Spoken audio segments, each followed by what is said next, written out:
Senhor, derrama o Teu Espírito Santo sobre a Filó nessa noite, que Ele possa transbordar sobre nós. Nós que já pedimos em oração, que o nosso coração seja transformado, que o Senhor nos mostre aquilo que precisa ser mudado, onde nós precisamos nos endireitar, Senhor.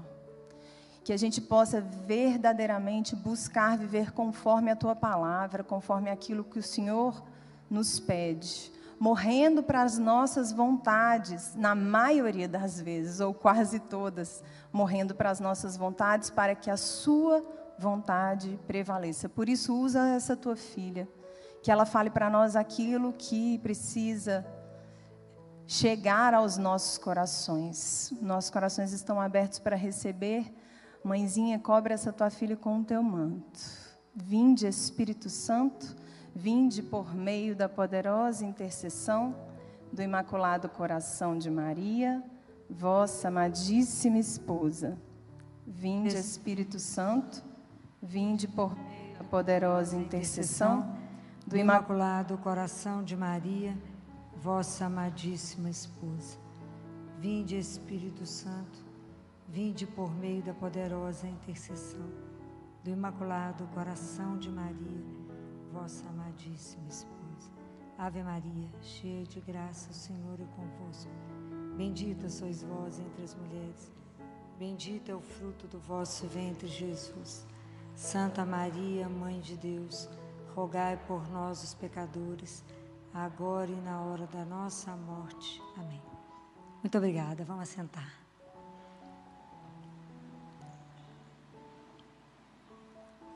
Boa noite.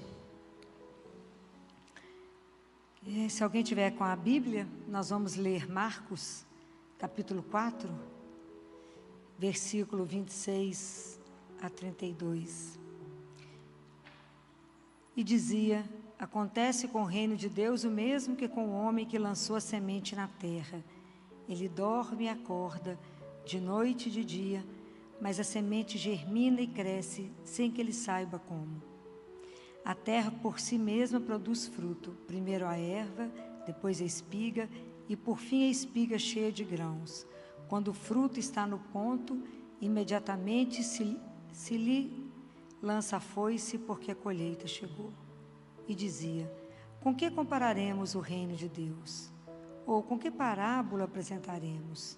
É como um grão de mostarda, que quando é semeado na terra, é a menor de todas as sementes da terra. Mas quando é semeado, cresce e torna-se maior que todas as hortaliças e deita grandes ramos a tal ponto que as aves do céu se abrigam à sua sombra. Palavra da salvação.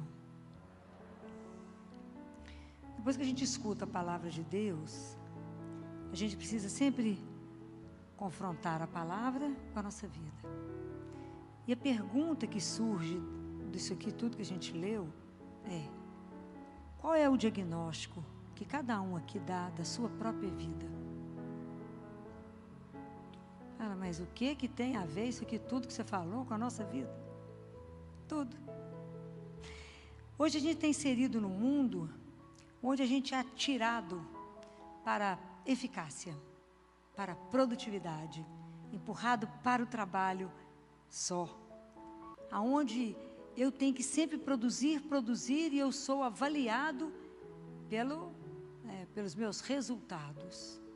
Então, hoje é um monte de número, um monte de código, um monte de senha e muita coisa na internet, muita coisa absolutamente impessoal.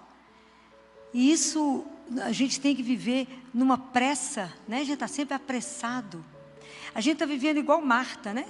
No Evangelho, quando Jesus fala com ela: Marta, Marta, tu te inquietas e te preocupas com muitas coisas, mas só uma te é necessária.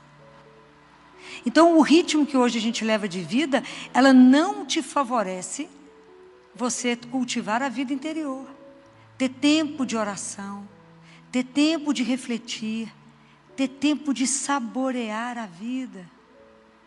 Não temos.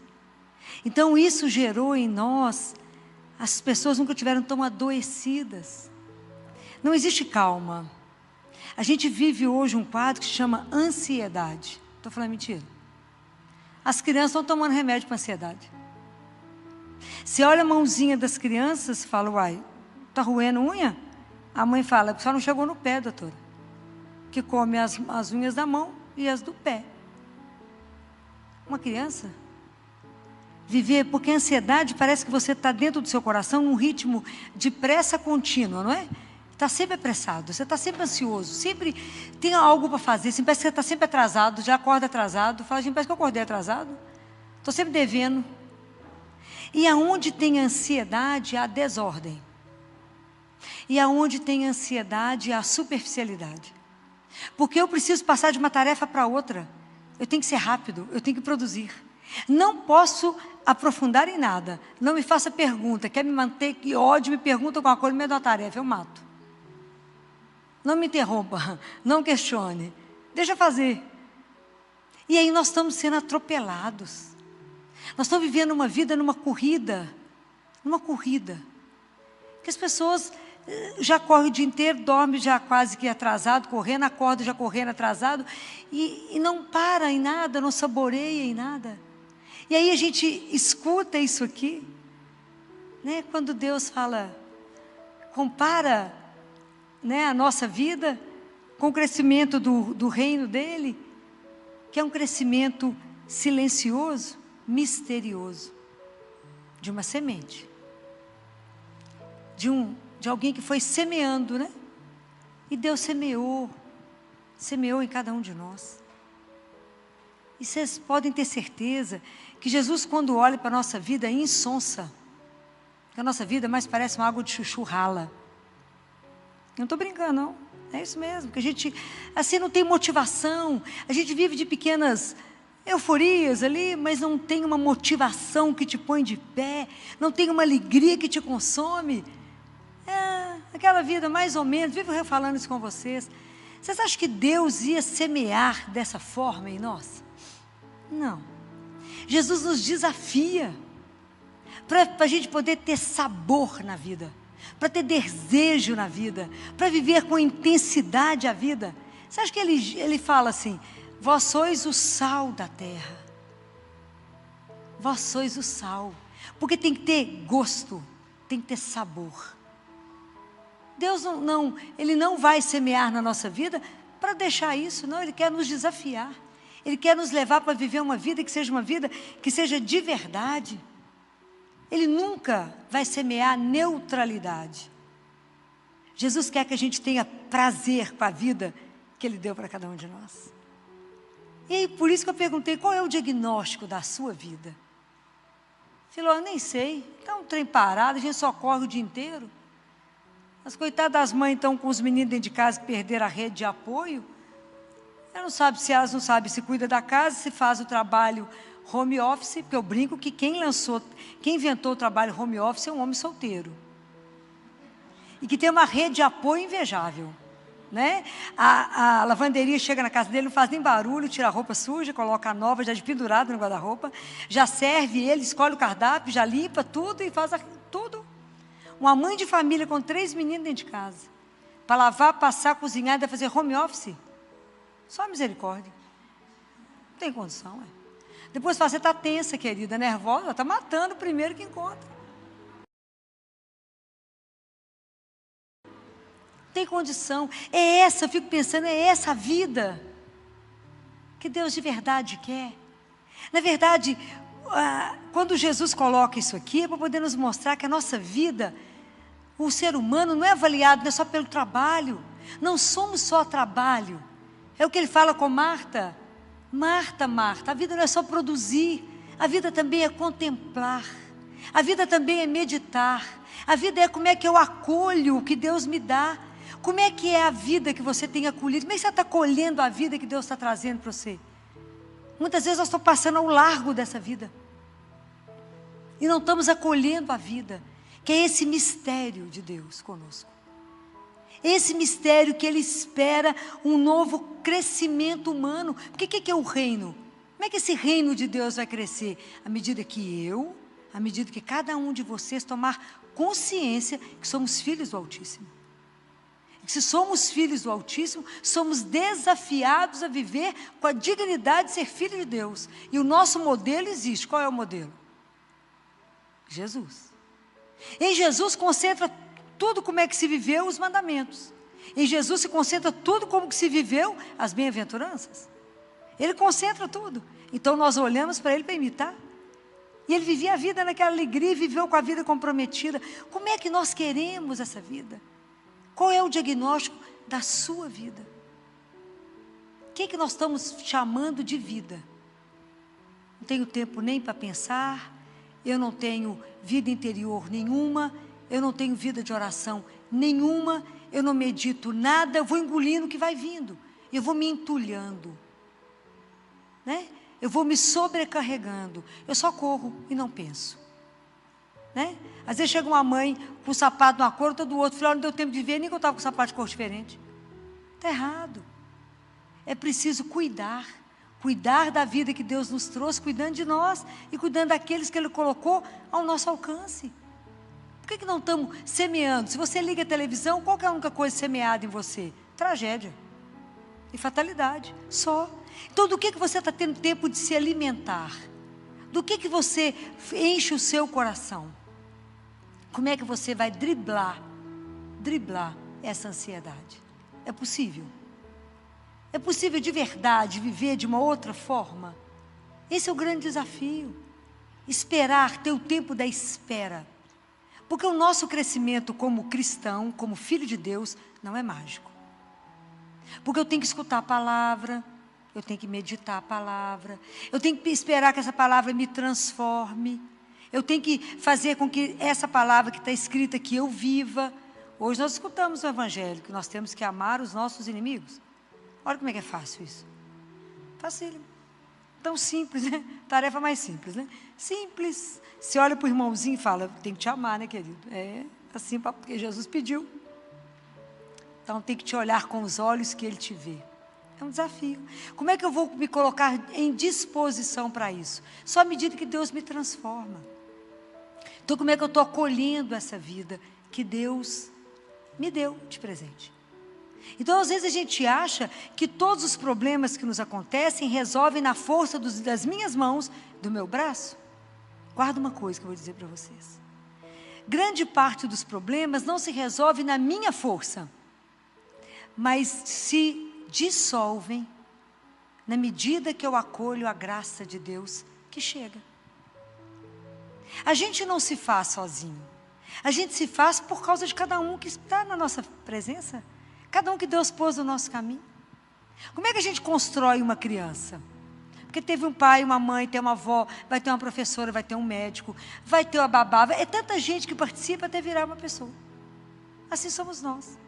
Nós vamos nos fazendo porque é um monte de gente que vai nos ajudando na nossa caminhada. A gente não está só. Será que eu consigo receber o que há de gratuito na vida? O que Deus dá de graça? Será que eu já aprendi que pelos meus sentidos Deus entra? E eu posso ver Deus, eu posso ouvi-lo, eu posso senti-lo, eu posso saborear Deus? O que está escrito no Salmo? Provai e vede como o Senhor é bom. Saboreie o Senhor. Provai e vede, saboreia. Sente o gosto de um Deus que se permite ser saboreado. Nós não estamos tendo tempo nem de saborear a comida, porque comemos com o celular na mão. Essa é a minha guerra, né? A gente precisa primeiro se colocar à mesa e precisamos olhar uns para os outros. A mesa é sagrada, a comida é sagrada. Poder receber a comida é sagrado, porque quando a gente não sente paladar, com a pandemia muita gente entendeu o que é isso. Comer e não sentir gosto, não sentir cheiro de nada. Então saborear a comida. A gente não alimenta de sono, olha que espetáculo, saboreia a comida. E aí a gente não alimenta só da comida, mas da presença uns dos outros. Por isso a gente não liga a televisão. E não liga celular, nem iPad, nem iPhone, nem nada. A gente liga uns nos outros. Mas isso hoje está acabando. Né? Então, hoje o mundo está vivendo a perda de tantas coisas, inclusive vivendo a imanência. Né? O ser humano hoje está perdendo o horizonte de Deus. Deus está indo. E as pessoas perderam Ele também. Porque Porque o povo só corre para a gente é avaliado na nossa eficácia, naquilo que eu produzo. Mas não é esse o valor que Deus dá a cada um de nós. Não é essa a vida que Ele nos olha e que Ele quer para cada um de nós. Não é essa. Mas é preciso descobrir. Então eu vou contar para vocês uma história linda, que era uma vez o país do poço, dos poços. Então, se eu penso assim, se é um país assim, ele deve ser um lugar bonito, cheio de poço. O que ele tem? Ele é verdejante, ele é um ponto de parada, porque as aves podem vir saciar-se e realizar as suas danças a céu aberto. O país dos poços deve ser uma terra bem povoada, atraente, cheia de vida. Desenganemo-nos, porém, esse país tornara-se um devastador deserto. Com o passar do tempo, os poços tinham começado a calar a fonte que havia dentro deles. E quase sem se darem por isso, deixaram de ser poços e se transformaram em armazéns de entulho.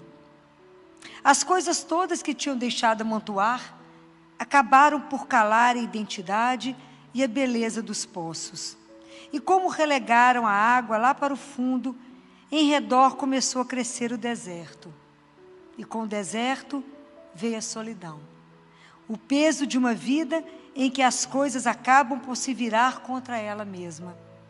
Mas um dia, um poço disse não. Esse poço tinha ouvido no mais fundo de si, como que o borbulhar de uma música esquecida que estava nele, mas há tanto tempo silenciada. E começou então a despejar o excesso para perseguir o rastro daquilo que o enchia de curiosidade. E ao prosseguir nessa procura, sentia-se apaixonado. Em muitos anos, aproximava-se finalmente de um tesouro que não se comprava nem se vendia. Era uma realidade que estava nele, era água. E como ele se tinha esvaziado, a água pôde recomeçar a subir e a espalhar-se. E à volta daquele poço, a vida ressurgiu. Então os outros poços começaram a ser tocados pelo exemplo daquele. E como toda a água provinha de uma vigorosa nascente, foi possível reconverter aquele imenso deserto. Quem é esse país dessa água viva? Somos nós, que estamos transformando a nossa vida num deserto. Nós estamos nos entulhando e esquecendo aquela música que está lá no fundo de nós. Cada um de nós aqui só existe e é criado, já falei mais de 1000 vezes, vou tornar a repetir, porque Deus assim sonhou. Cada um de nós é um sonho de amor dele, mas nós esquecemos que temos um Pai, e vamos nos entulhando das coisas do mundo, e vamos esquecendo e apagando aquilo que em nós grita, até um dia que você fala, não, porque se eu vou entulhando de nada, perto de mim não tem vida.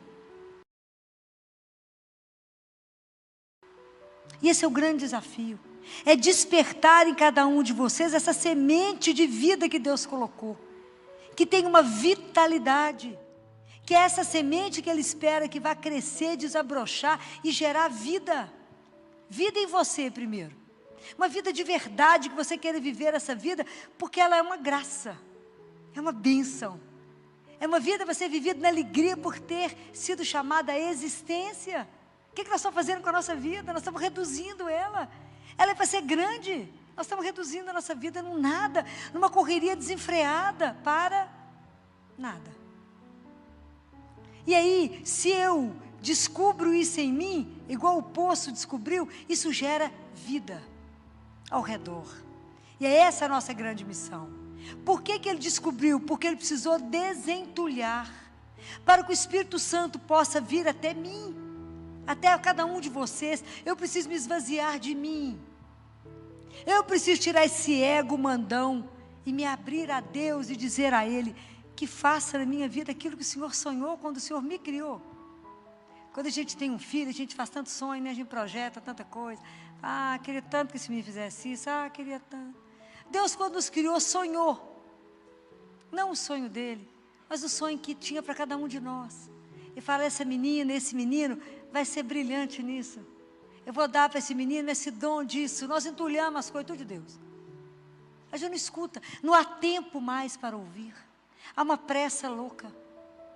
Eu brinco que se eu parar o mundo e falar com pessoas, onde é que você está indo? Não sei. Está todo mundo correndo, eu corro também.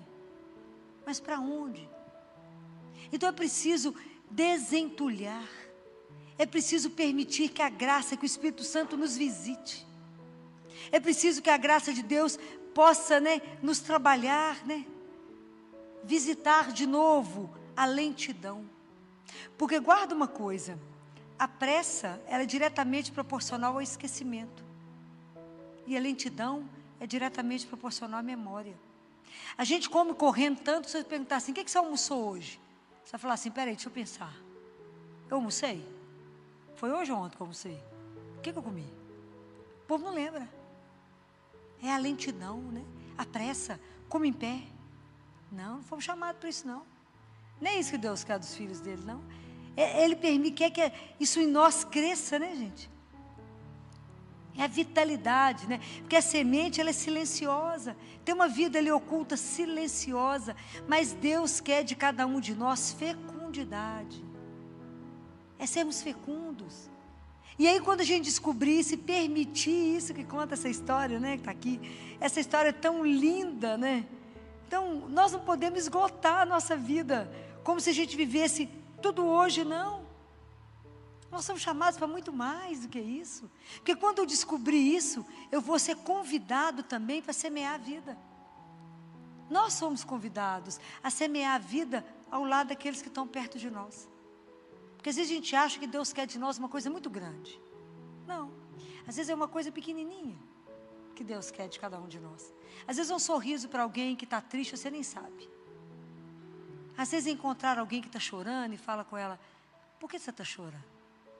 Ontem, quando eu saí do CTI para ir atrás da cirurgia pediátrica, que eu precisava deles naquela hora, encontrei uma mãe desesperada. Ela estava desesperada. Tanto que a Santa Casa, se vocês olharem, tem uma tela fina em todas as janelas. Por causa das pessoas que já pularam. Então, tudo é gradeado. Porque é um momento de um desespero, você pode você pode fazer alguma coisa impensado. E ela me disse, eu falei, acalma, respira, deixa o Espírito entrar, assim, deixa a vida entrar, respira, vamos sentar. Me apresentei e falei, eu sou Filó, pediatra aí do CTI, por que você está chorando tão desesperadamente? Ela tinha razão? Sim. Doutora Filó, minha filha de 3 anos que está aí, não era eu que estava cuidando dela, estava do outro lado. Ano passado ela já tirou um olho por causa de um tumor. E há uma semana que ela chorava de dor, de cabeça e vomitando. E agora saiu o resultado da ressonância aqui na Santa Casa, no CTI, que apareceram mais 3 tumores na cabeça. E eu estou desesperada. Aí eu esperei um pouco, rezei, deixei ela chorar para que eu começasse a falar. Porque é duro. Eu disse a ela, a vida nos traz coisas que a gente não gostaria de receber. Mas a gente é convidado a aceitar e assumir a vida como ela nos traz, como ela chega até nós. E como é que ela chega nesse momento? E nós não estamos aqui para explicar a dor e o sofrimento, mas estamos aqui para acolher, como vem. Então, como é que ele está vindo agora? Então, nesse momento, ela falou comigo, que me enlouquece é que eu estou, não posso fazer nada. Eu falei, pode. A gente permanece ao lado. A gente acolhe, ameniza a dor, dá um colo, a gente cuida, dá um banho, e vamos cuidar dela até o momento que assim for permitido. Porque a senhora crê em Deus? Sim.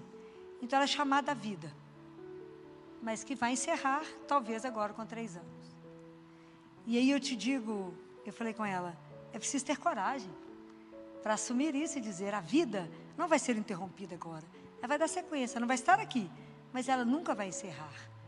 Eu falei, preciso de coragem para a gente dar conta de continuar caminhando de pé, eu com ela, que agora ela ficou comigo, então é coragem para a gente cuidar enquanto nos é permitido fazer isso, mas com a certeza. Eu falei com ela, sabe qual que é o grande desafio da vida? Amar e não possuir. Nada é nosso. Eu amo, mas não é meu. Eu cuido por um tempo. Vamos pedir a quem pode nos dar a força necessária para viver esse momento. Fale, você não pode chorar lá diante dela, que ela precisa do seu sorriso, precisa da sua força. Você chora aqui comigo. Lá, a gente chega animado. Lá a gente chega com coragem e fala, vamos passar por isso. Não vamos deixar ter dor, não vamos deixar ter frio. Vamos cuidar. Vamos fazer o que nos cabe fazer. Mas vamos aceitar as coisas como chegam e vamos ter gratidão. Porque gerou, porque é mãe, mesmo que interrompa agora. Fala, Filó, isso é difícil demais. É difícil. Mas fazer o inverso fica o caminho mais difícil. Se eu caminho mesmo na dor com gratidão por eu ser mãe e porque eu criei 3 anos, fica mais leve meu caminho. É possível suportar. Mas se eu inverto esse caminho, ele fica mais difícil da gente caminhar com ele. Não é fácil. Mas é possível transformar isso. É possível. Porque na verdade eu vou sendo transformada. Nós vamos entendendo que nós vamos sendo transformados, né? Nós temos que ter coragem no nosso caminho. A gente se esvazia e fala, Senhor, me transforma para dar conta disso. Me ajuda, que o Senhor me conduza. É assim. Porque a coisa não é mágica, o nosso caminho espiritual não é fácil. Uma pessoa assim transformada, ela vai dar conta de ajudar a gerar vida em quem está perto dela. E essa é a nossa missão. A sorrir, ajudar o outro a estar de pé, a enxugar a lágrima do outro, falar, vamos tomar um café e vamos voltar. Não podemos ficar fora, tem que estar do lado. É assim, é com coragem que a gente enfrenta, sabendo que a gente nunca caminha sozinho, porque Jesus disse, eis que estarei convosco todos os dias. E é isso, né? Domingo meu neto teve uma atitude tão linda, encantadora. Uma criança de 4 anos, enquanto a gente almoçava, e já tinha almoçado, e ele fica desesperado para a gente acabar, porque ele quer comer as delícias, como diz ele, né, casa de vó. E aí ele chegou na varanda, subiu, e aí chamou o pai e a mãe, mas ele tinha que ir lá naquela hora. Depois nos chamou. E falou, tinha um irmão de rua sentado do outro lado. E ele falou, vovó, aquele moço, ele não almoçou ainda. Ele está com fome. Tem que levar o almoço lá para ele. Eu fiquei tão encantada com a sensibilidade de ver alguém lá do outro lado da rua, que estava lá se drogando, e perceber que aquele moço tinha fome. Talvez nem fosse só de comida, mas de atenção e de cuidado. E chegou perto da nossa cozinheira e falou, ô Leivinha, arruma a marmita para o moço lá embaixo, que ele está com fome, ele não almoçou ainda. E não deu sossego, enquanto nós descemos todo mundo para poder entregar a comida e algo para ele tomar, porque ele podia estar com sede também, vovó. Então, essa é a pureza, né? Que consegue perceber a necessidade, às vezes, do outro. E é isso que nós somos convidados. À medida que a vida vai sendo transformada em nós, à medida que eu percebo que eu nasci para algo maior, que eu não posso permitir que a vida me leve nesse estresse. Então, mas Filó, mas como é que eu vou dominar essa ansiedade? Eu já falei com vocês mais de uma vez de Teresa de Ávila. Teresa de Ávila era uma santa muito bem-humorada. E ela ia rezar, falava com Jesus assim, Jesus, hoje a louca da casa está solta, o senhor está sabendo que tem uma louca? Ela está solta. Então o senhor aproveita, amarra a louca, porque ela não está boa hoje não. Quem é a louca da casa? Quem é a casa? A casa somos nós. Quem é a louca? A imaginação. Então a imaginação te leva a lugares terríveis. Alguém está conversando, você passa, a pessoa te olha e você fala lá, falou mal de mim. Será que é minha roupa que está rasgada? Será que não gostou do meu cabelo? E aí você já começa a imaginar, fica inimiga da pessoa, a pessoa nem sabe por causa de quê. Ah, que ele disse, você me olhou torto. Mãe é assim, me liga e fala, Filó, o menino não comeu, Filó, não almoçou. E fala, por que você está chorando? Por quê? Na cabeça dela, a criança não almoçou, então ela já adoeceu, ela já internou o menino já morreu, ela está chorando no velório. Eu falo, o menino já morreu, minha filha? Não, só não almoçou, criatura. A louca da casa chama-se imaginação. O dia que a gente aprender a domá-la, o dia que a gente aprender a reconhecer, falar, Senhor, eu estou aqui sofrendo por algo que não aconteceu. Volta. Então qual é o grande segredo de viver a vida que Deus nos convidou a viver? Viver a partir de um centro. Qual é esse centro? É Deus. Então eu tenho que me agarrar nele. A hora que você perceber que você está viajando demais, você fala com ele, amarra a louca e me faça voltar para o Senhor. E me ajuda a colocar o centro em Deus. e falar: Jesus, não me deixe ser consumido por essa loucura, por essa ansiedade, por isso que o mundo está me empurrando, mas entender que a minha vida vale aquilo que ela vale aos seus olhos. Não adianta as pessoas acharem que a minha vida é maravilhosa e me aplaudir, falar: não, Filó é um espetáculo. Se Deus balançar a cabeça e falar: não é nada disso, estou valendo o quê? Nada. Compreende? Então não é o que o mundo pensa a seu respeito, mas o que ele pensa a seu respeito. Esse é o nosso desafio. Fala: Senhor, me ajuda a viver a partir do Senhor, a saber que o Senhor é o dono do tempo, e aprender a viver de uma coisa espetacular. Todo o nosso trabalho, tudo que a gente fizer, ele tem que ser passado pela espiritualidade. O que significa isso? Tudo que vocês fizerem tem que ser banhado, tem que ser perpassado pelo amor. Aí o seu cansaço é quando Deus te restaura, porque fazer tudo por causa dEle, com Ele e nele. Viver sempre, a gente reza, fala com Ele: Jesus, eu quero viver convosco, de vós, por vós, para vós e em vós. Me ajuda que eu comece tudo e termine somente por causa do seu nome. Não deixa quando as coisas tentarem me perturbar. Para tudo e pensa: Deus sabe de todas as coisas. É assim, Ele que conduz. Você tem um lugar fácil para a gente ficar louca.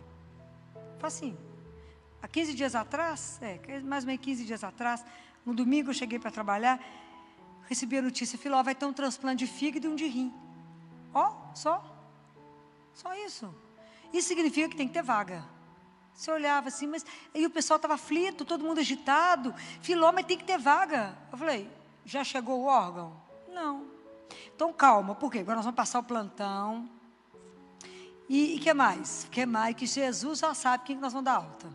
Então eu vou examinar os 20 meninos. E aí nós vamos decidir quem vai sair. Eu não. Ele vai contar quem vai sair. E vai ter o transplante de fígado e vai ter o transplante de rim. Daqui a pouco, Jesus conta. Uma coisa de cada vez. Porque se eu fizer uma coisa de cada vez, no fim do dia eu fiz tudo que eu queria.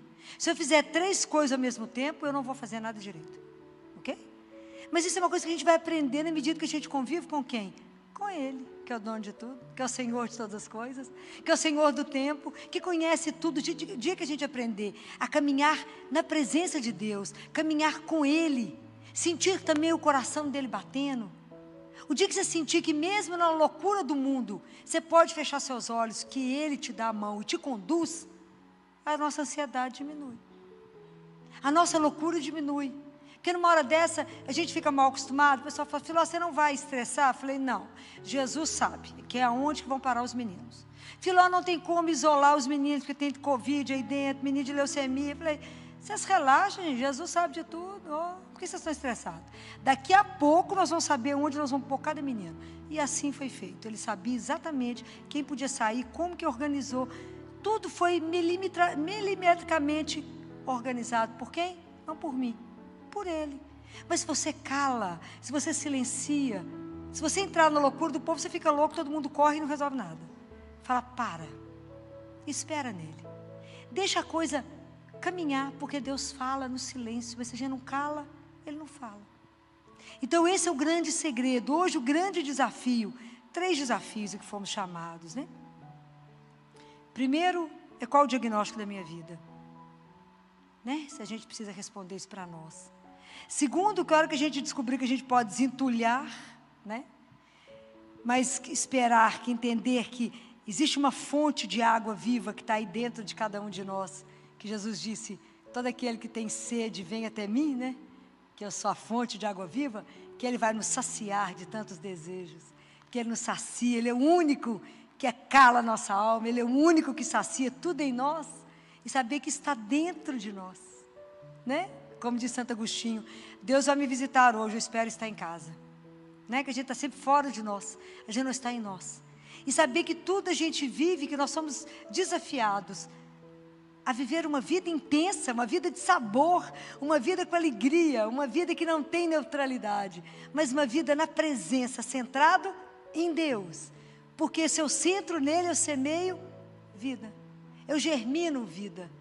Esse é o mistério do reino de Deus. Porque à medida que Ele vai fazendo com que eu descubra isso, com que você descubra se o meu pedacinho está melhor, o reino aqui já nasceu. Se aqui, o reino aí já nasceu. Essa é a grande proposta de Deus para nós. Nos libertar do mal, nos libertar do pecado, fazer com que a gente não seja prisioneiro de nada, mas que a gente seja ser humano livre. Livre porque fomos feitos livres pelo amor dEle. Livre para voar por tantas coisas que Deus tem para cada um de nós. Às vezes nossa vidinha está fechada mediocremente, e Ele fala: minha filha, me dá a mão. Você vai alçar voo comigo, você não sabe para onde você vai. É sem medo, é entregar-se na mão de Deus e deixar Deus fazer com que essa semente que Ele te germinou, que Ele semeou o seu coração, desabroche. Não impeça que essa semente lance raiz. Não impeça que essa árvore cresça e dê fruto. Deixa Deus fazer da sua vida aquilo que Ele sonhou. Vocês vão ficar impressionados com o projeto que Ele tem para a sua vida. Não dê regras para Deus. Abra, deixa o Espírito Santo fazer o que Ele quiser da sua vida. Deixa o Espírito Santo te varrer. Abra as portas, as janelas, convide Ele e fala: vem fazer uma faxina. Tira de mim aquilo que me entulha. Tira de mim aquilo que estão roubando a vida que Deus colocou em mim. Tira de mim, Senhor, essa vontade de viver assim, a vida, vou levantar. Não, levante amanhã ou vai para casa agora com alegria, pise com firmeza. Há um Deus que nos conduz, que te carrega, te conduz, que te leva para onde? Para o melhor. Deixa Deus ser Deus na sua vida. Deixa Deus te levar para onde Ele sonhou. Desabroche, faça o reino de Deus nascer nesse mundo tão seco, nesse mundo tão árido, nesse mundo tão sem Deus, com as pessoas tão sofridas. O mundo nunca teve tão ruim, tão sofrido, porque as pessoas abandonaram Deus. E aí elas estão vivendo o pior. Com Deus a gente vive melhor. Esse é o segredo. Aprenda, coloque amor amanhã em tudo que você fizer. Desde o bolo, desde uma casa que você limpar, desde o seu trabalho fora, com quem você encontrar, lembra só de uma coisa: qual a dívida que a gente tem uns com os outros? Está escrito na palavra de Deus. Qual é a dívida? Qual é a dívida que eu tenho com vocês e vocês comigo? A dívida de amor. As pessoas que encontram conosco não podem sair piores do que chegaram. Esse é o segredo do reino. Você tem que multiplicar. A pessoa tem que sair de ter encontrado comigo melhor. Por quê? Porque sentiu o amor. Então, se você não tiver nada de bom para dizer, não diga. Mas não censure, não é? Não critique.